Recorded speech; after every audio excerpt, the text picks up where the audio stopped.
ఏమి నా పుణ్యము నీ మాల వేసే మోక్షమొచ్చే ఎంతమంది కుంటుందయ్యా నిన్ను చేరే అదృష్టం ఆనందం పొంగేనయ్యా నిన్ను చూసిన క్షణం తండ్రి నిన్ను చూడంగానే తన్నీరు తన్నుకొచ్చే ఒక్కసారిగా నన్ను కన్న తల్లిదండ్రులు గుర్తుకొచ్చే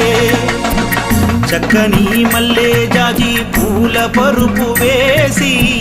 బంగారు ఊయల గట్టి